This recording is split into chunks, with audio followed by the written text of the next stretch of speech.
जान रहे हैं, पति कैसा भी हो आपका, चाहे वो पसंद हो या ना पसंद हो, लेकिन पति जो रहता है ना, औरत का सर का ताज होता है।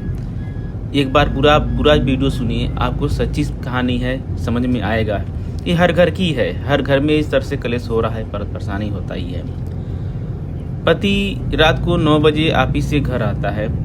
पत्नी ने आते ही उसे लड़ना शुरू कर दिया, क्योंकि वह उसे पसंद नहीं करती थी। पति ने कहा, मुझे खाना तो दे दो, जोर की भूख लगी है। पति ने कहा, मुझे खाना तो दे दो, मुझे बहुत जोर से भूख लगी है। पत्नी बोली, खुद जाकर के खा लो, मुझे नींद आ रही है। पति सुनता रहा और पत्नी पूरी रात उसे लड़ती रही। फिर सुबह हुआ तो पति बोला, मुझे नाश्ता तो दे दो। पत्नी गुस्से से बोली, मैं तुमसे तंग आ गई हूँ, तुम मर जाओ। पति कुछ नहीं बोला और चुपचाप ऑफिस को चला गया। पत्नी स्कूल से बच्चे को लेकर के जब घर आ रही थी तो देखा घर के बाहर बहुत भीड़ लगी हुई थी। अपने करीब से जाकर के देखा तो उसके पति का शव पड़ी थी, उसके पति का लाश पड़ा हुआ था। उसके ऊपर कयामत आ गई, पत्नी के ऊपर कयामत आ गई। मन में सन्नाटा सा छा गया। लोग आपस में बातें कर रहे थे कि कार में उसका एक्सीडेंट हुआ है।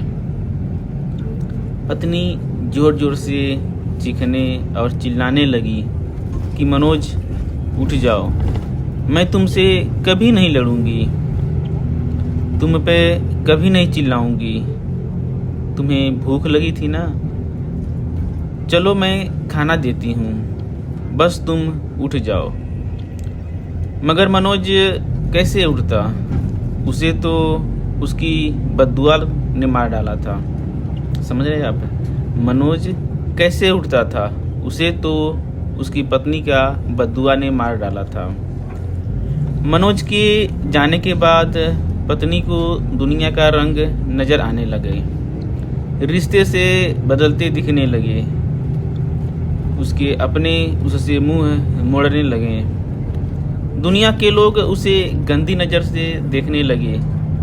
फिर कुछ दिनों में उससे उसका घर भी छीन लिया गया। जो हिस्सा उसका बनता था ससुराल वालों ने उसे दे दिया। पति के मरने के बाद उसे एहसास हुआ कि पति जैसा भी हो, चाहे तुम्हें पसंद हो या ना हो, पसंद औरत का सर का ताज होता है। आपको कैसा लगा यह स्टोरी? ये जो है हकीकत है, एक घर में इस तरह से कहानी हो चुका है। तो कभी भी आप लोग रहते हैं तो हमें जो लाइफ में लिखा है, जो किस्मत में लिखा है, उसे मान करके एडजस्ट करके मिल करके अपने जीवन को खुशहाल बनाएं, न कि बाद में नरक बनाएं। सहमत हैं तो कमेंट जरूर करें, लाइक जरूर करें।